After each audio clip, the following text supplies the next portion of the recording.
Hello and good morning. Welcome to the Sports Ride. My name is Kizike. Head coach of Sporting Lagos, Paul Ofo, has described the success of the structure of the club after winning the Niger Super 8 tournament just weeks after gaining promotion to the Nigerian Professional League. Talk about the Premier League. Goalkeeper Christian Nwoke saved two penalties in the shootout at the club.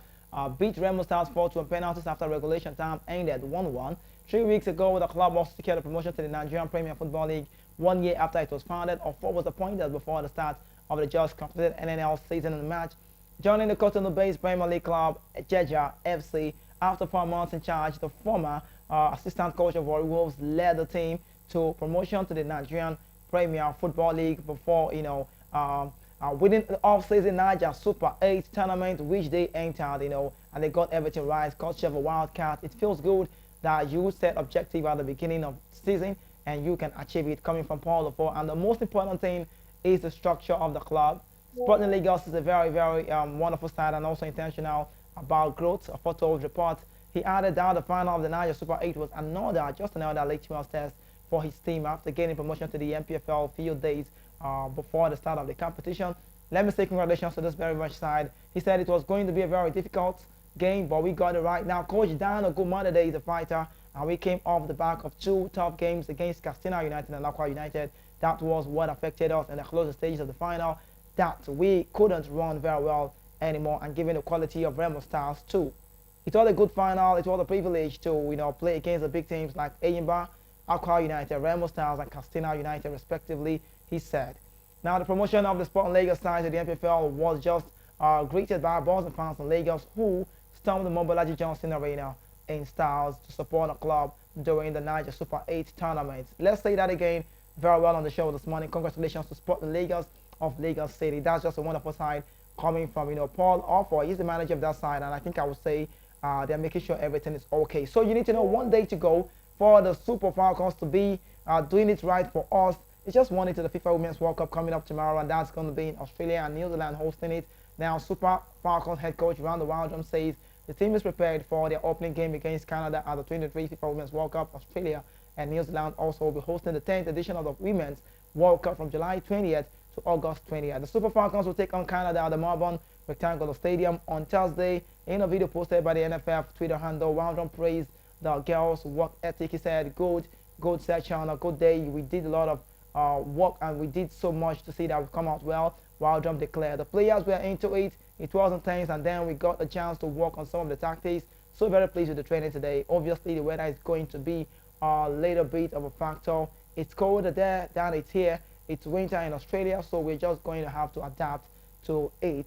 It's 12:30 the kick-off midday game, so that should also help us a little bit with the weather. I think the thing right now is for us to get the point, and you just have to play in the element, whatever they will be bringing up at the World Cup. But I think the players are prepared. I think they understand the game plan. Now we just have to make sure we execute that very much plan. Yes, let's see how that pans out. For the ladies, the Super Falcons will be getting things okay if they just can. I don't know. That group looks very dicey.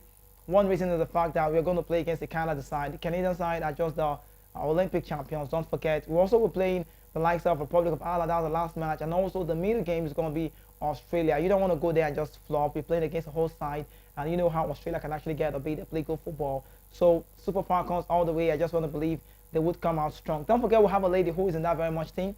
She's making her 6th appearance in the World Cup. Her name is Onome AB. Super Falcons captain Onome AB claimed that the team is fully prepared for the 2023 FIFA Women's World Cup. The competition will be co-hosted in Australia and New Zealand, and also will start on Thursday. The Super Falcons were eliminated in the second round by Germany 4 years ago in France. AB Onome, however, believes that they can do better this time around. She said, let me quote her on the show this morning. She said, our ambition definitely is to do our best.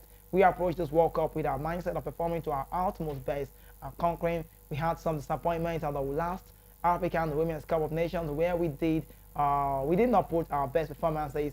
The centre back said via an interview with CAF Online, we have the opportunities at the World Cup where we do not want to disappoint again. I have faith in my team, and I would like to say that we are the best, and I like our current state of mind. The team is united, and I believe we will be able to do great things at the World Cup. We are motivated, and we want to host Nigerian flag again to the highest point coming from Onome Abi. That lady looks 40. Look at her on your screen. Maybe she doesn't really look 40. With the way she plays the game very well. But let's quickly go away from the podcast news and still talk about local news, where former Nigerian goalkeeper Andrew Ihomogbe believes Kenneth Charles Benin Republic doesn't have what it takes to stop the Super Eagles' quest for qualifying for the 2026 World Cup. Recall that the Nigeria have been defeated alongside South Africa, Benin Republic, Rwanda, Zimbabwe, and Lesotho in Group C. Raw once managed the Super Eagles before he was sacked back in 2021 by the Nigerian Football Federation, the NFF. Ihomogbe stated that this side is a very good side, but he's confident Nigeria will defeat Benin Republic in both legs. Raw may be hoping to stop the Super Eagles from qualifying for the 2026 World Cup due to the way he was sacked by NFF despite helping the team qualify for the 2021 Africa Cup of Nations. One thing we must understand, is that Nigeria's pedigree in football is bigger than that of Benin Republic, and I don't think they have the quality to stop the Super Eagles coming from Ihomogbe. There is no doubt that the game will be a tough one, but I'm optimistic we will qualify for the Mondial. Yes, on paper, you want to go on paper and talk about the competition about the Nigerian Benin Republic. Trust me, you don't want to do that. Reasons are because we are the better side to compare to Benin, regardless of the players we have. But Nigeria have been the African Cup of Nations side, winning for 3 times, and you don't want to compare. We understand. Personally, for me on the show, I do understand what he's trying to say. Kenneth Traore was eliminated from the managing role after qualifying us to Africa Cup of Nations. That doesn't really look good. But right now, he's going to try his best, possibly, to get a stop the Nigerian Super Eagles. But next story now, come with me, let's go dash into this one eye, the world of tennis. How well do you know about tennis now? It's about love and lifestyle in the world of tennis. Stefano Tsitsipas and partner Paulo Badosa shook off their Wimbledon woes by linking up with his brother on holiday this week. Badosa suffered a spinal injury during her second round defeat by Marta Kostyuk at the SW19 and was subsequently forced to retire from the mixed doubles with Tsitsipas, who crashed out of the men's singles to unseeded American Chris Eubank. Taking to Instagram on Monday, the Spanish tennis star showed the power couple enjoying relaxing break away from tennis with Tsitsipas' brother. She captioned the social media post, "What can get better than one?" Tsitsipas having one image showed Badosa holding hands with both Tsitsipas' siblings, while another showed the couple embracing and smiling on the coast in Greece, that's what it is. So after their holiday, Tsitsipas is set to fly to Mexico for the ATP 250 Los Cabos Open Tournament, having retired from the tournament. Badosa also took the role of cheerleader as she rode Tsitsipas on during his 5-set win over Andy Murray. However, having returned from the homeland, the Spaniard missed her crushing loss to Eubank as she uploaded a selfie on Instagram sitting in the back of the car with her sunglasses on. Badosa made the headlines earlier this month after revealing that she had a sex dream about her boyfriend in a bizarre a press conference at Wimbledon. Yeah, well, I was enjoyed in Australia. I watched his match, the final. Of course, I had jet lag because I was in Spain, and I decided to watch that match, she said. It's a love life about this wonderful couple. Stefano Tsitsipas, the Greek man, just the way his name goes, and also, Paula Badosa, the Spanish lady. This is just like a love life, I understand. Both big personalities to play the game very well, and this looks very, it doesn't really look shambolic. I think it looks very nice to see this couple. They actually look fitting when you watch them very well. Stefano Tsitsipas and Paolo Badosa. Maybe I'm liking the name, but now let's go quickly on the world of golf. Now we have got Scotty Scheffler. Insists his sporting performance aren't as bad as the statistics suggest, and believes he's close to seeing an improvement on the green ahead of the Open. Scheffler has been remarkably consistent on the PGA Tour in recent months, finishing no worse than 12th in the last 19 starts and a run of 7 consecutive top 5, although he is without a win since his impressive victory are the players in the match. The world number 1 stops the season-long stats and strokes gained from tee to green was 137 in the 14 stages and standing. And Scheffler trying to avoid any criticism he gets about his performance on the green. I think that's most of what has to happen, and it's something that has to be created in the story. And for a while, it didn't really seem like there was much of a story behind the way I play off golf. Scheffler said, I think I was viewed as probably a touch boring, and I didn't really show much emotions. And whatever else you could think of, I think I had a back-to-back tournament that I could have, won 3, and after making that a very right one. And that's just coming from this incredible, Scottish Scheffler. But because of time, let's quickly get on to the next story. And I don't know. I'm just going to wait to see how this gets to play out. Scottish Scheffler, he's a very, very big name in the world of golf. We know about the LRV, we know about the PGA Tour. He made a move that is okay for him, and he feels very comfortable in what he does. Now, the big one I've got for you in the world of athletics is about this lady who I respect so well, Tobi Amusan. Now, the Athletic Integrity Unit (AIU) has charged world record holder in the 100-meter hurdles, Tobi Amusan, with masonry doping test. It doesn't sound good. I don't feel happy about it, but I'll give you the update just as you unfold. Now, Tobi Amusan with masonry doping test. Amusan confirmed the charge in a post of her Instagram account. According to reports, Amusan was charged with 3 missed drug tests in a 12-month span, which can lead up to a 2-year suspension even if an athlete never fails to drug test. However, the 26-year-old experienced lady expressed her intention to file the charge by the AIU, stating that she's a clean athlete. Today, the Athletic Integrity Unit (AIU) has charged me with an alleged rule violation for having 3 missed tests in 12 months. I intend to file this charge and will have my case decided by a tribunal of 3 arbitrators before the start of next month's World Championship coming from Amusan. She said, I'm a clean athlete. I'm regularly would be a clean athlete, maybe more than the usual. Tested by the AIU. I was tested within days of my 10th missing test. I have faith that this will be resolved in my favor and that I will be competing at the World Championship in August.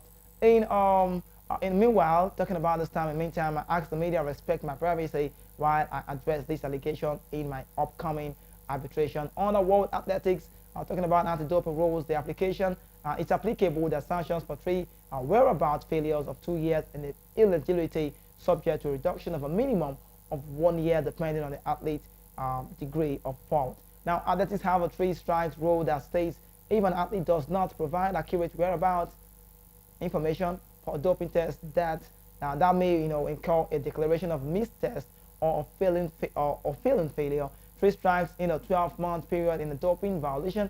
So we have to wait to see if that will be really happening to this lady. She's being optimistic that she believes that she's not going back anytime soon. And she said, I've been doing it right and I'm a very clean athlete. She sounds very strong for herself. But lastly, wrapping up the show, let's go talk about football now.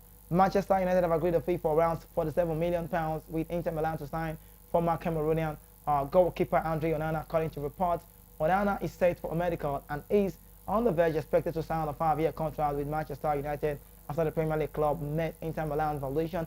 The 27-year-old has already agreed personal terms ahead of his move to Old Trafford and will join the team in their pre-season tour of the USA, and also still working on the structure of the payment to Inter Milan, but they expect to finalize the agreement on Monday with no problem anticipation, having already agreed the overall fee.